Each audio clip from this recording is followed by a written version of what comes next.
Hello guys and welcome to another video. Before we get started with it, I want to say the next. I am not a financial planner nor a financial advisor. I am not FCA approved. I'm not approved by any institution that allows me to give financial nor investment advices. Nothing mentioned in this video should be considered investment advice or guidance. Everything shown, talked, and explained is for pure and only educational purposes. The risk is on your own hands. Enjoy.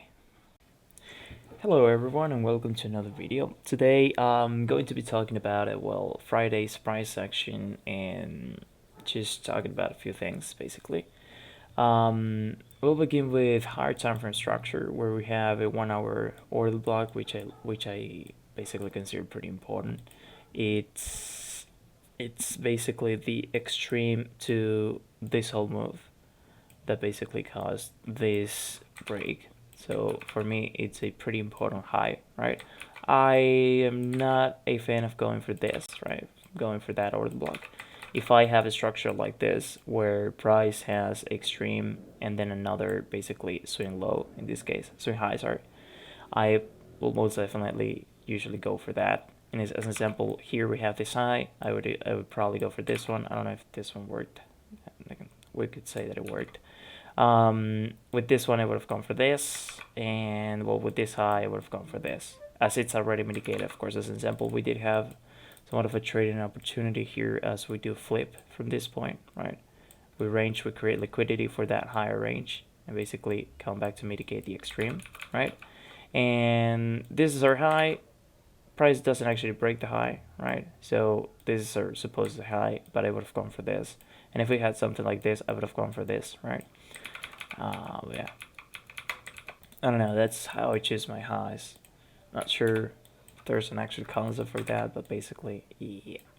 So this week was pretty bullish. We never stopped going up, as an exception, of course, the pullbacks that we had through the week.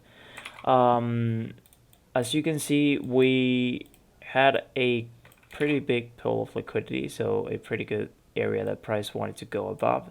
More liquidity there, and we even have a little bit more there, right? So those are areas that price could easily just go up and mitigate, which is what it ended up doing. We even created liquidity as we formed our ranges and everything, right? Here too, and pretty much, yeah.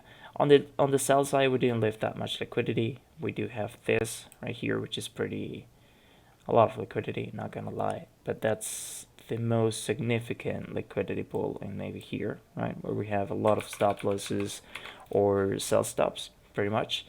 And yeah, so Friday begins. We are inside of a 1 hour very short block. Actually, we were inside of it since Thursday. Okay, so we were already reacted to that, and basically, as you can see on the 1 hour, we caused a flip, right? So we have the flip, we have liquidity for price to come back up to these ranges. As you can see, price actually does go above this wick, and if you actually check to the left, we will actually see the reason behind that, and it's this right there. Pretty much, well, actually equal highs. I didn't realize about that, but that's whether you believe it or not, that minor detail is actually liquidity. And so basically huge liquidity, and price basically went a little bit through and then just fell off entirely, which is fun to see, not gonna lie. But of course, something that I just spotted, it's not something that you would have drawn, as it's not that easy to actually find.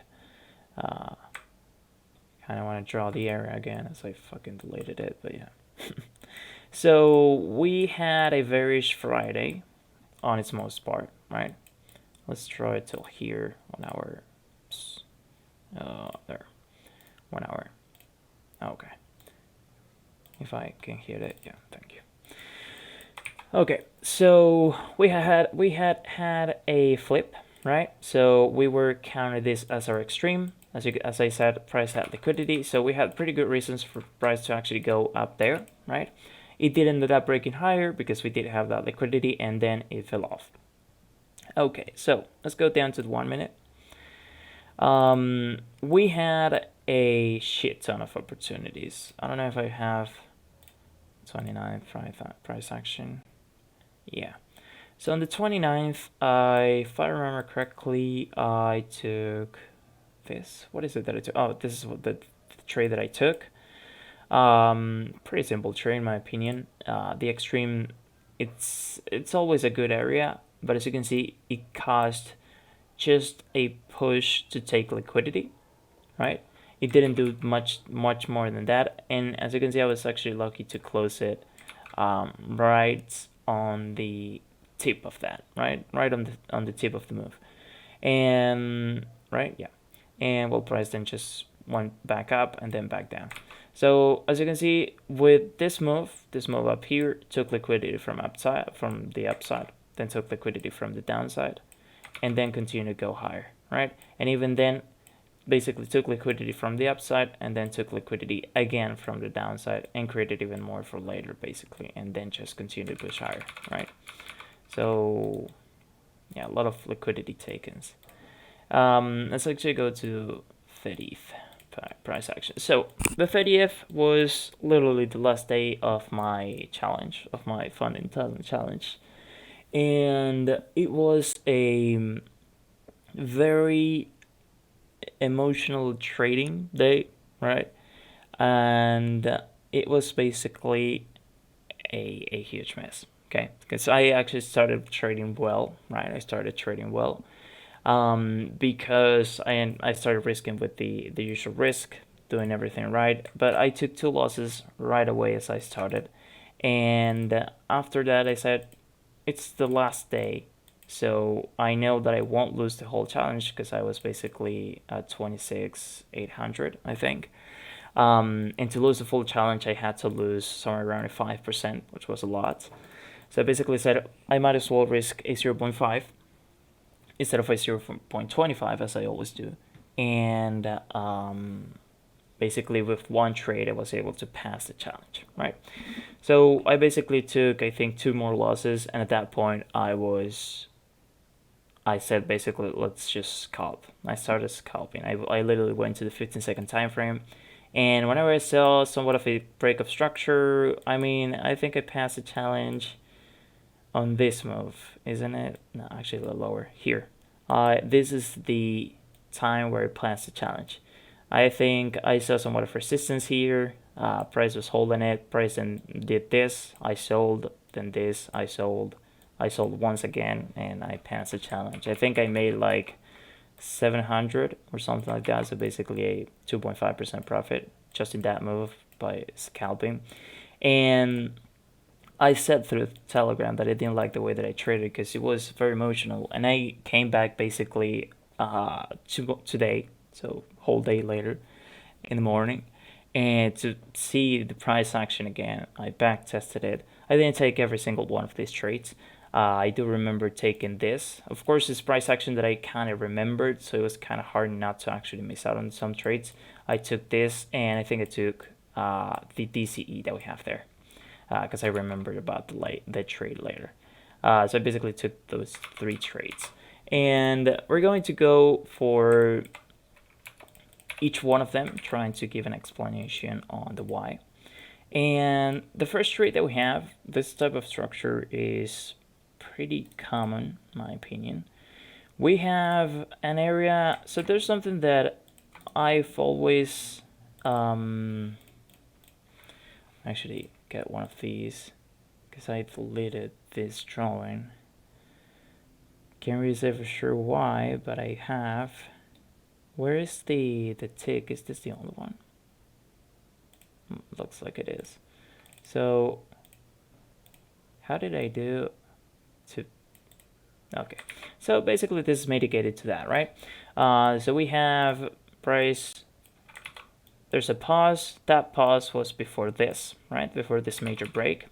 That pause was then mitigated. Then we have a break, not before we create a pause. That pause caused this break. That pause was mitigated. Then we break again.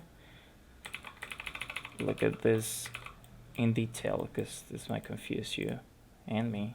So we break here, right? We create this high. This move down. Now basically this extreme causes that break, and then the break of this high is caused by this pause, right? By these two candles. That price came back and mitigated, right? So we have a series of one mitigation, two mitigations, and now the third, right? So when you see an area, as an example, you see something like this. So let's say you have somewhat of an area there, you mitigate that, you mitigate this, and you mitigate this. If you see then price action doing something like this and price actually doesn't come back to mitigate anything, the area that is most likely to be mitigated next is the one that was last mitigated, right? Basically the area that came from a mitigation, right?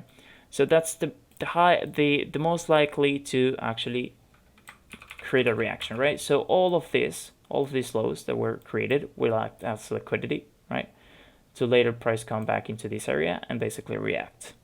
Okay, so that that thought is what basically goes when I say this, right?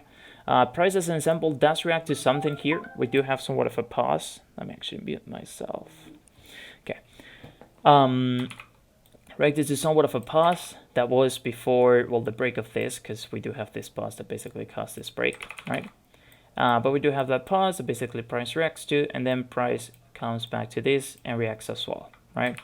But all of this, as you can see, in my opinion, starts to basically act as liquidity for lower ranges, and that lower range in this case was this. As an example, the stop loss, I didn't want to go as low as basically just to cover the wake and then add the 5 ticks of spread, to be honest. So I decided to go for this, just like that. And if I went for the 50, I think I might would have been missed. Not sure, but I think I might would have been missed.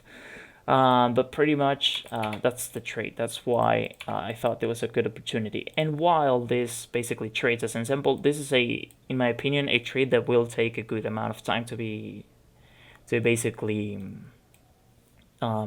mitigated or triggered to basically work out, right? For price to actually come back to this area, I think it will take a long amount of time. And so with this one, right? Because those are extreme areas that price at some point will come back, right? Because it'll continue to go down or basically just come back and mitigate that.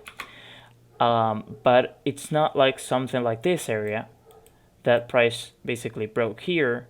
And, well, as an example, even if this would have mitigated this area, this would have been a fast mitigation, right? But here we have one low being created, a higher high, another low, basically, and then comes back to mitigate. Not so much of a concept. It's a little bit more looking at it from the logical side. You say, okay, so this probably will take a lot of time because it's a pretty extreme area, right? Price pulled away a lot. And the first time that price came back into the area, it actually didn't mitigate that. So it's liquidity now, right? But it'll take a little bit of time. So while you're waiting for a trade like this, you can easily just continue to trade basically the other trades. As an example, here we have a flip. If we would have had somewhat of a pause here, the pause that I liked was this one. And price, as you can see, never came back to mitigate that. We could have gone for something like this, but when you have a move like this, and for me, if it doesn't come back right away to the cause or the extreme of this move, right? Let's say it did something like that. It broke, came back to this as an example. If it doesn't actually come back as fast as that, for me, this is just liquidity for higher areas, pauses, ranges, whatever it is. So this trade was taking this liquidity, it even created a little bit of liquidity down there. And yeah, that's pretty much why I decided to take the risk on that one. Then on the other side, we have a flip, we have a break. This one, as I said, didn't come back as fast as I wanted it to. Plus, we were already reacting to this. As you can see, price doesn't actually move that impulsively, although it did basically move a little bit impulsive. But as an example, this is a move that I like, and this one, right? Those impulsive moves where you see full red candles and stuff like that, that's actually a very impulsive move and quite what I was looking for to happen here. So basically, at the very least, I wanted price to take that liquidity. I was not expecting price to basically break that. If we broke this area, this one, would have expected something like that, but still not quite the move. So we have the cost of the flip is this, right? So you can see we do have a mitigation there, We don't actually break anything. I don't know if we didn't even break this low that we have there, right? If we would have broken that low, then maybe I could have considered that as a flip. But still, it's just too much, honestly, to just consider that a flip. So price reacts to that. Then we have somewhat of a pause there that we might, that basically, did it cause it? Well, as an example, this pause, we actually can't, hold on. So the pause is that, yeah. So as you can see here, let's go back to the 1 minute so I can show you actually. Here you can see that price actually mitigated this, right? Right there. But what we actually don't know is if the low was broken for, wait, what? Did the candles look different on the replay? Yeah, okay. So for some reason this candle doesn't look the same on the replay, but basically what happened here is that this wick happened first, which basically means that the move that was created by this pause basically broke this low, which is not a very important low, but as you can see, you now see somewhat of a change in the order flow, right? So we were creating higher highs, higher lows, higher highs, higher lows, and now we changed to high, low, lower low, expecting a lower high, right? So it is an important break in my opinion. So this wick happens first. Basically, price takes the low, and price then comes back to mitigate that pause, which is what basically caused this move down. This move down, right? So even we can consider that this candle comes from mitigation, and well, that one doesn't come from mitigation. Well, it does, but not entirely. So yeah, a pretty good area in my opinion. Already the pause was pretty good looking in my as soon as it broke the low, to be fair. And this is one of the trades that I actually was about to trade on the challenge, right? I placed my trade on 25. Price then basically created a low here, broke that low. So at that point I wasn't liking the trade at all. But as you can see, it ended up acting as liquidity. Price took that liquidity, mitigated the area, and started to push down pretty impulsively. We created liquidity here to basically later mitigate this. I don't think it ever did, no. But yeah, so when I imagine my my feeling when I basically missed out on this, because I was going for 25, right? Let's actually see, probably 25. Let's actually see how long it actually took to give me the 5R that I was looking for. Because if I would have risked correctly, I was looking for just a 1%, which was 4R. So right there, that would have been a target. We're talking about 6 minutes of price action, right? So in 6 minutes, I would have been able to pass that challenge. And yeah, at that point, I was already feeling a little bit weird, a little bit bad. And yeah, it's just a lot happened on Friday. So we then break this. The cause is this. Price doesn't actually mitigate that. I think I kind of went for this after price created this liquidity. Then we had this pause, which I actually didn't have the courage to go for, right? And ended up working out amazingly. We have the cost to this break. This acts as liquidity. So I don't know if you guys follow AKFX. That's if you look for AKFX, like literally like this on Telegram, you'll find it, and he also uploads video to YouTube, and has made me realize about something that usually happens, which is this exact structure. You have an area right here, right? You have this swing high, then you break the low, right? So you could be expecting price to actually react to that, and you have the exact same thing here: push, swing high. Well, this is actually the swing high that I was actually talking about. So basically, let's do it again. We break this high, this low, sorry. We create a high. We expect price to actually react there. Comes back down, breaks that area, mitigates to the higher, and breaks down, right? So that basically this area ends up acting as liquidity. And so happened with this one, right? Because this push, we have a swing high. Price never actually comes back to that. Well, it does here. Doesn't actually like go through that. So that's liquidity. And as you can see, price came back up, took that, created more liquidity, took that, and then continued to fall, right?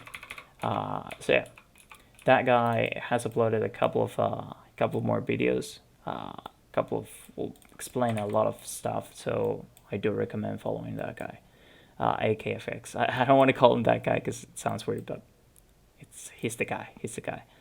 Okay, so so yeah, basically just basing ourselves in that small concept, we can say that it's highly likely for price to actually go above this area and not to react to that one. In case we wanted to take the risk on this one, we could have entered maybe on the 50, stop loss about the structure, and well, that would have been a way to actually avoid the stop loss. But if we would have aimed for the 5R that we usually do, that would have been missed.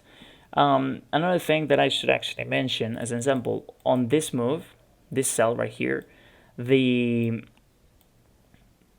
safe trade will be to this low, right? On this sell, the safe sell will be, the safe target actually will be to this low.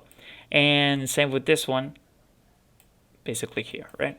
So we have swing low, swing high. If we're trying to sell from this point or from something in the middle, we want to aim to this, right? We want to get out before price gets to that area. Why? Because price can easily basically make somewhat of a double bottom, could react to this area, and just starts to go higher. There are a lot of things that could happen in a low like that or in a high like that. As an example, in this trade, we could have aimed at this high, right, which is the important high in that moment. But I like going for the 5R. That's something that, because I actually used to go for the, it's not the low. I usually go for, I was used to go for 10R. And that actually that left me with a shit ton of break-evens and partials and well, a lot of things, right? And that's pretty much because, it's 10R. You're looking for 10 hours. In example, on a trade like this, sure, it worked out. In a trade like that, it didn't work out. On this one, didn't work out. On this one, didn't work out.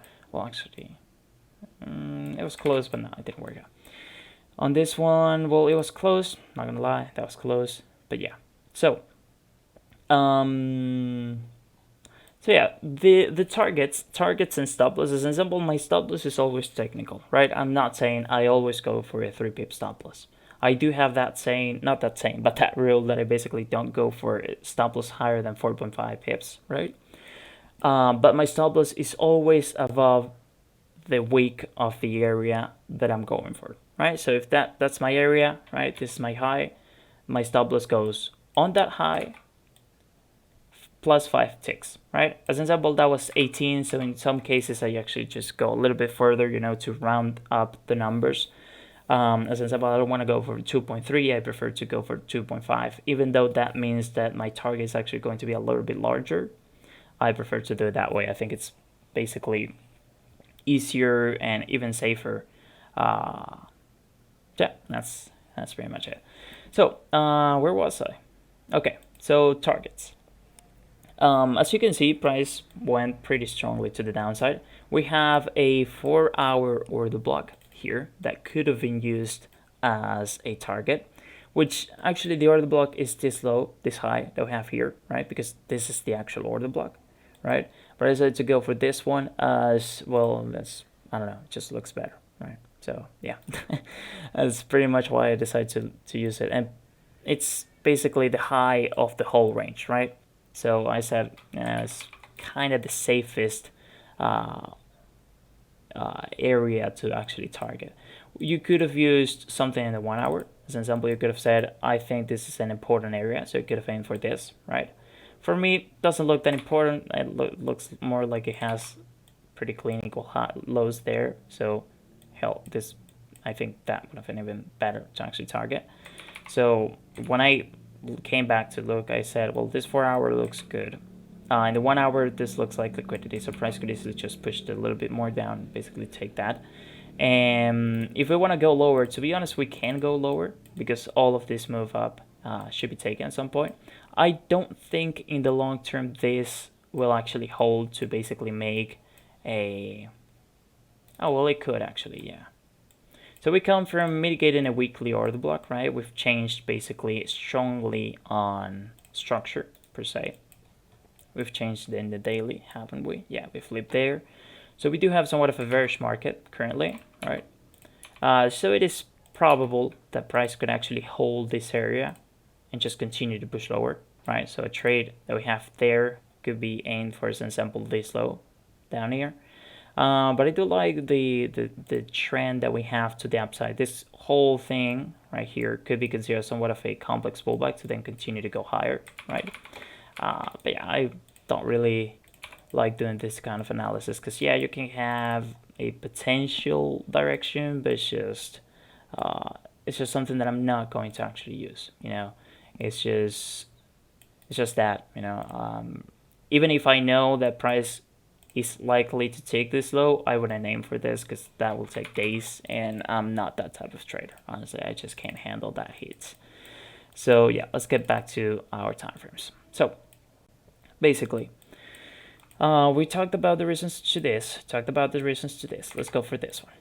Okay, so we have swing low, swing high, move down, pause, swing low. We broke that low. The cost of that low is the pause. Price came back, mitigated that. We break. What was the cost? We could say was this one. If we apply that concept from AKFX, this acts as liquidity. Price comes back up, takes that, continues to fall. Target acquire. If we went to the 5 hour, if we would have gone for the target on the basically 4 hour order block range, that would have been a break even or stop loss depending on how you would have handled this trade. Price, as you can see, ends up taking this as liquidity, Price even then creates more liquidity in here, right? And basically ends up with just 1 wick, mitigates this, taps to 25%, and then just continues to push lower.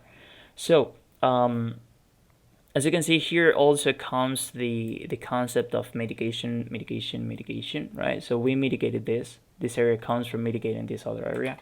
Then we create a new area that comes from mitigating this one. As an example, didn't come back all the way up to the extreme, which is what I would have liked to, but it did come back to basically what caused the break of the low of this move, right? So it did come back to the cost. So we could say counts for mitigation, but it's a little bit more complex to consider that as an actual you know, mitigation basically. Yeah, mitigate, to say that this comes from mitigation, etc. But basically this area does come from mitigation, so price is more likely to actually mitigate this than any other area that it has in the middle, right? And what should have given us the most indications is all of this liquidity. This just weird thing that price is supposedly failing to break, right? All of that is just liquidity for price to take. Retail logic, retail heads, retail mentality basically says this is resistance, I think it is, or support, resistance, I think. I always messed up with those names. So basically price is failing to break that, so a sell here, stop loss up here is good enough. As an example, maybe in this case, if you didn't have much spreads, you might would have been missed of the stop loss and just continue to go lower. But pretty much it's just liquidity for price to take and then continue to go lower, right? So again, the extreme, here comes the concept that I was saying. You know, you have a move, have a low right there. For example, this for me is useless. I find no way to actually use that area, right? So you have a move, you have this, then that move basically caused this whole thing. Again, now we could use the concept that this acts as liquidity and the extreme could be taken. But yeah, I think this is actually one of the trades. Now I actually took the continuation. So we have the cause of that is this. We could have considered this as liquidity and go for the high. In this case, we would have been missed. On the other two cases that we had that, which was this one and this one, we would have gotten 5R here and well 33R on this trade, going for the 4-hour range. And in this case, it would have made us miss one, right? And again, here we have, this is a major area for me, or this whole range, depending on how you look at it. But we do have this pause here, we break, and this is a pretty good trade, right? Okay, I was listening to some noise in the background. And this in the short term does work out, but basically it ends up happening the same again. Basically all of the moves in the middle basically act as liquidity, and price comes back up, mitigates that, and continues to go lower, right? This is a buy that I actually took. That was, I think it was, my target was something like this, or something around there.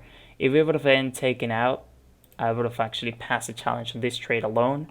And I think it's just at that point, I think I needed like 700 or something like that. So basically 2.5% to actually pass the challenge. And it got so close. I ended up closing below this area. So my stop loss was somewhere around here.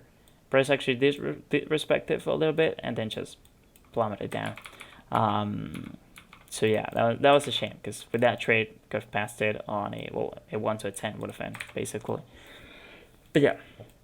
So we basically react to this area. As an example here, I can say that we might had a somewhat of a flip, right? This wick is a pretty long wick, so we could consider that a structure. Came back down, broke that, came back up, mitigated the extreme, continued to go lower. Again, as an example, we do have this that could have been considered liquidity and gone for the extreme, which in this case, it doesn't actually, I mean, it does react to the range, to the whole basically buy to sell range, right? So basically, we could have considered this as liquidity, and if we would have gone for 25 of this whole thing, well, we would have been mitigated, but I don't think I would have done that, to be honest. It does break the high, but very little. So as an example, let's say we actually took this. We're talking about something like this, entry on the 25. Stop loss would have been, well, the high is that, so that's 18. Well, I could have gone for 25 in this case, as I did on the other trade, and I don't think I would have been taken out on this one. But yeah. And now if I was to take another trade on this move, this would have been liquidity because it's a pretty much a lot of equal highs right there in 4 candles. And I would have gone for basically the extreme, and supposedly counts for mitigation. We could consider that. Basically, we then cause the break. The cause is this. At the same time, this whole thing looks like liquidity. The price could have gone above this area, take that liquidity, mitigate the range, mitigate the extreme, sorry. This is then continue to go higher. Here we do have another trade. We break this low. The cost is this. We enter on that. Stop is a little bit high to maybe keep in mind that price can easily come back up and mitigate the extreme. Most likely to mitigate the extreme.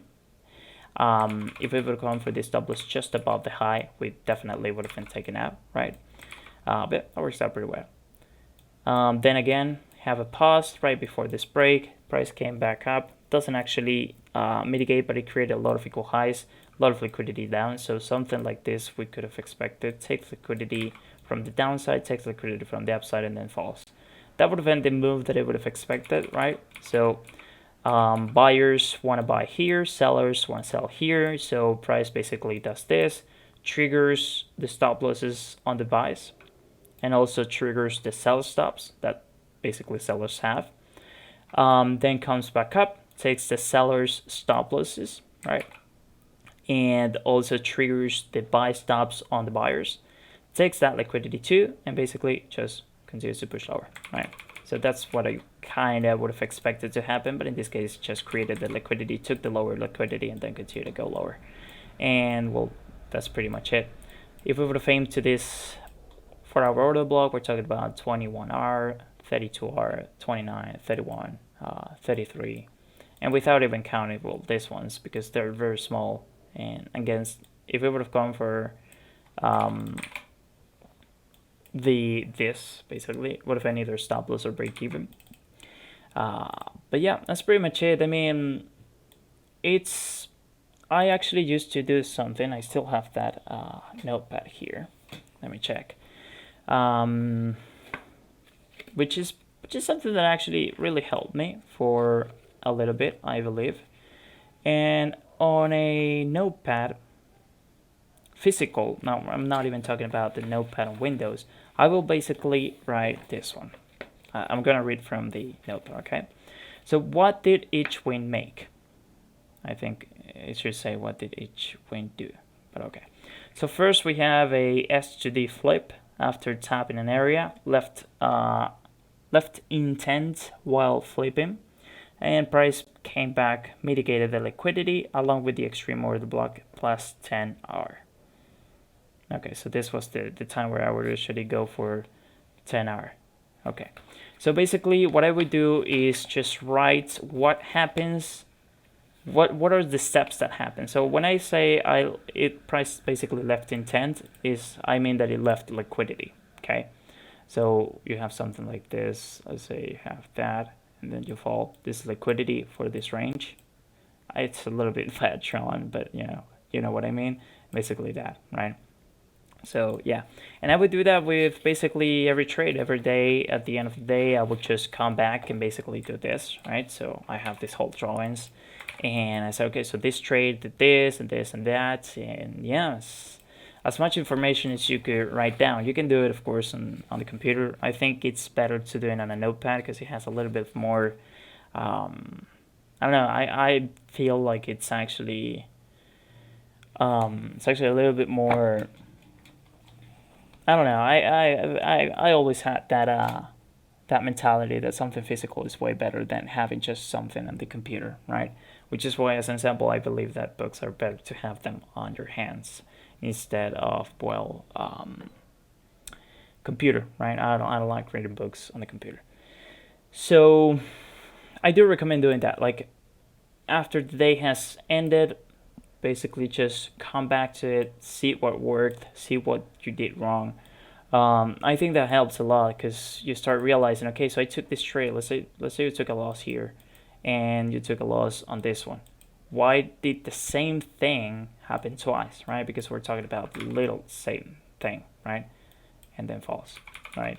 And then you start realizing there are patterns that you can actually use in your advantage, patterns that you can use in your advantage. As an example, the stairs type of trade. I'm using it to basically avoid losses, but at the same time, we've actually seen that it actually works out in a way different than other patterns, right? So we can actually take advantage of them to take basically trades based on them.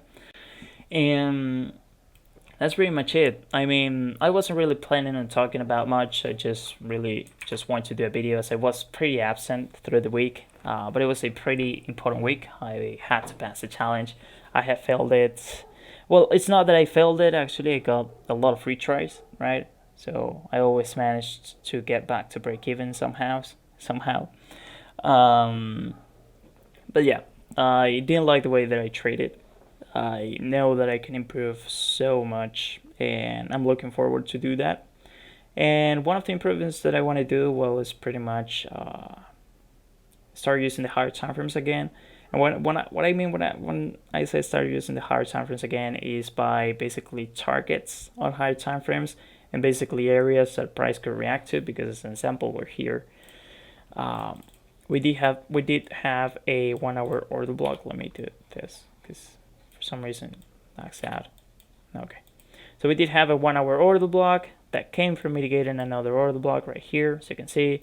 And well, we do come from a pretty strong area. To be honest, I just realized about that when we were looking into that. So yeah, I do think that at least for this week we will see some downward movement, right? I don't know, maybe this daily will work, then change. Or maybe it'll go back all the way down to the extreme, but I do think we will have somewhat of a complex pullback, big complex pullback through the week, because we have imposed all of this. If you've seen ICT, when you have a move like this, you expect price to actually do this, and then will change, right?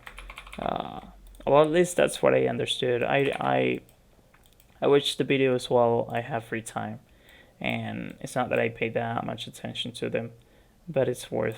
A lot of concepts from ICT are key to understanding some things, yeah. So I think that's pretty much all that I wanted to talk about, honestly. Yeah, just I do recommend doing this. Just go back to charts. Not necessary to replay as an example. What you could do is backtest a week, and then come back to that backtested week and see. Okay, so I took all of these trades, right? what happened on the ones that I lost, what happens on the ones that I actually made profits on, and the ones that basically I missed out on, right? And you'll start to basically realize about patterns, and that's what I basically did on this notepad, right? So I have trades that basically worked out. I don't know if I actually have trades that didn't work out, which I should, but I don't think I do. Not really. Candle takes liquidity, causes break, creates intent on the open of the order block, take that liquidity and triggers plus 10R or break even. Okay, depending if you were going for 10R. And basically from that then as an example, I started creating Notion. So Notion is a pretty good app. Those that are in Phantom probably already know it or have it in Phantom.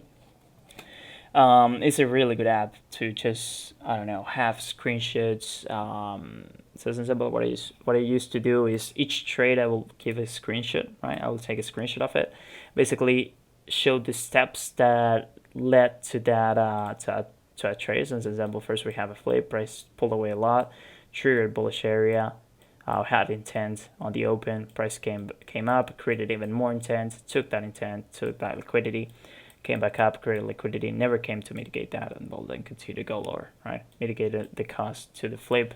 And if we check to the left, we might be able to find something on this area. I believe we will. Oh, we actually took liquidity, so that's also pretty good, but I think we'll have to go pretty far back to actually see something. Yeah. Okay, so there. Oh, okay. Oh, so that was actually the high that took the liquidity on this high and the high that was created on that day. And well, you have this. All right, triggered the 50 and everything. Wow, amazing. I just realized about that, but yeah. Those things happen, you know. The market is so precise that when you see a reaction like this, right, a high that basically just created this whole move, if you check to the left, there's most definitely something. As an example, you do have reactions like this, right? Every time that there's a flip, I check where it happened, and you do see an area, but it's not as important as what caused this move, right? I mean, we're talking about a, 20 pips move against the 200 at the very minimum. So that's pretty much it, and now I'm just bumbling around. So I hope this works. This is worth something. I hope I haven't wasted your time. Next week I'll be starting with the verification phase. I will be more active. I want to find a way to be more active. I kind of have decided to quit college. So basically I will have way more free time than usual. So yeah, that's pretty much all, guys. Hope you have had a great weekend. See you soon.